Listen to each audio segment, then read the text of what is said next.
और उस तूफ़ान का न उमर अब्दुल्ला मुकाबला कर सकता था और न कोई और मुकाबला कर। वहाँ बड़े 2 लीडर हारे हैं, उमर अब्दुल्ला हारा है, वहाँ पे सजाद गनी लोन हारे, और सजाद गनी लोन सबसे बड़ा जलसा जो है बारामूला में कर चुके हैं। उनके मुताबिक, उनकी पार्टी के लोगों के मुताबिक अब तक का नॉर्थ कश्मीर का सबसे बड़ा जलसा जो है वो बताते हैं कि उन्होंने किया है बारामूला में। उतना बड़ा जलसा, उतना बड़ा पैसा, उतनी बड़ी मैन फोर्स, उतना बड़ा ये बड़ी ताकत होने के बावजूद जो सजाद गनी लोन और उमर अब्दुल्ला का हाल हुआ वो एक तूफ़ान ही कर सकता है। और ये तूफ़ान जो है आमतौर पे पहले इनको बताया जाता था कि नॉन वोटर्स ने किया, और हकीकत जानिए नॉन वोटर्स ने किया है। और ये नॉन वोटर्स ने उस तरह से किया कि उनको अगर अपना वोट नहीं था लेकिन उन्होंने अपना इन्फ्लुएंस किया, और उस इन्फ्लुएंस में उन्होंने अपने वालिदैन, ख़ास तौर पे जो अपनी फीमेल फोक है, ख़वातीन का जो हिस्सा होता है घरों में, उनको इस्तेमाल किया। और कई मिसालें भी इससे पहले भी मैं प्रोग्राम में दे चुका हूँ, मैं बता चुका हूँ कि नॉन वोटर्स ने अपनी मदर्स को, अपनी खालाओं को,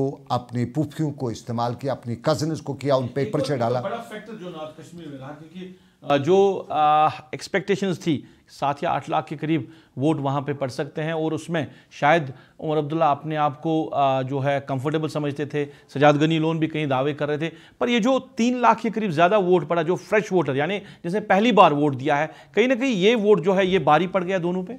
देखिए 2 चीज़ें हुई ना, जिस तरह मैंने कहा कि तो नॉन वोटर्स भारी पड़ गई, दूसरा फर्स्ट टाइम वोटर्स भारी पड़ गए जो पहले टाइम पे जिनकी एंट्री हुई वोटिंग लिस्ट में वो भारी पड़ गई, और तीसरा पीडीपी भारी पड़ गया। एक चीज़ हमें माननी पड़ेगी, नॉर्थ कश्मीर में पीडीपी ने जब ये बच्चों की लहर, जिससे ये नेशनल कॉन्फ्रेंस या पीपल्स कॉन्फ्रेंस के लोग बताते हैं बच्चों की लहर है, ये कुछ नहीं है, ये नॉन वोटर्स की जो लहर है, जब उन्होंने देखी तो उन्हें समझ आ गया।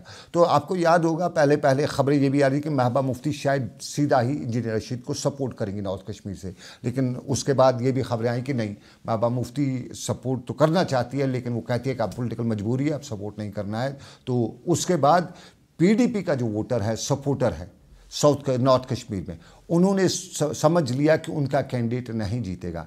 तो जब अपना नहीं जीतेगा तो हमारा दुश्मन जो है उनके लिए पॉलिटिकल दुश्मन, जो पॉलिटिकल राइवल जो था वो नेशनल कॉन्फ्रेंस था, सजाद गनी लोन था। तो उन दोनों को हराने के लिए उन्होंने बड़ी कोशिश यही की कि हम उन 2 को हराने के लिए क्यों ना हम इंजीनियर को ही सपोर्ट करें। इंजीनियर जीत गया तो कोई बात नहीं है, लेकिन उमर अब्दुल्ला, नेशनल कॉन्फ्रेंस और सजाद जीत जाते तो इन फ्यूचर उनके लिए प्रॉब्लम खड़ा हो सकती है, क्योंकि सब लोग जानते हैं कि आज का वोट जो था ये सेंटिमेंटल वोट था। उनका वक्त भी ख़त्म हो रहा है, क्योंकि आबिद कादिर इशारा कर रहे हैं कि प्रोग्राम का वक्त खत्म हुआ है। तो नाजरीन, आप जुड़े रहें वॉइस टीवी उर्दू के साथ साथ, और मुख्तलिफ जो हमारे प्रोग्राम्स हैं उनकी हमें आप उनके हवाले से हमें आगाही दे दें, और हमें अपनी राय से ज़रूर नवाजिएगा कि हमें और बेहतर करने की किस तरह ज़रूरत है। फ़िलहाल मुझे और मेरे साथी मैं रूफ एक बात बताना चाहूँगा अपने नाजरीन के लिए, मैं ज़रूरी बताना चाहूँगा, वॉइस टीवी हमारा वेंचर है, यानी हमारी आवाज़ है, हम आपकी आवाज़ बनेंगे, समझ लीजिएगा ये आपकी आवाज़ है।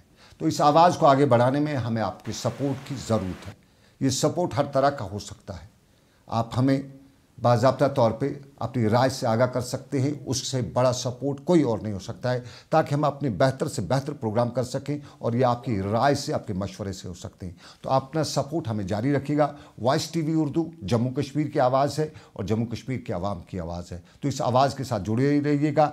हम आप तक खबरें पहुँचाएंगे, हम आपको तबसरे आप तक पहुँचाएंगे, और हमारा जो एलीट क्लास है, ये हमारा इंटेलेक्चुअल क्लास है, हम उन तक पहुँचने की कोशिश करेंगे, उनकी राय, ताकि हम एक बेहतर मुस्तकबिल बना सकें। और तालीम पर हमारा फोकस रहेगा, तालीम पे हमारा कोई समझौता नहीं रहेगा। तालीम के मामले में हम कोशिश करेंगे कि तालीम को ज़्यादा आम कराने में जो हमारा रोल बन सकता है उस पर हम खरा उतरने की कोशिश करें। और हमारे यहाँ मुआशरे में एक मुसीबत है, और कई मुसीबतें हैं, एक मुसीबत जो सरेआम नज़र आती है, उस मुसीबत का भी हमें मिल के मुकाबला करना है। तो इन सभी मामलात और मसाइल में आप हमारे साथ जुड़े रहिएगा। फ़िलहाल आज के अभी तक की या हमारे पहले प्रोग्राम से बस इतना ही, इस उम्मीद के साथ लेंगे आपसे इजाज़त कि आप जुड़े रहेंगे हमारे साथ। ऊपर वाला भी हम पे अपना साया बनाए रखे। बहुत बहुत शुक्रिया। अल्लाह आपका और हमारा सबका निगहबान हो। अल्लाह हाफिज़।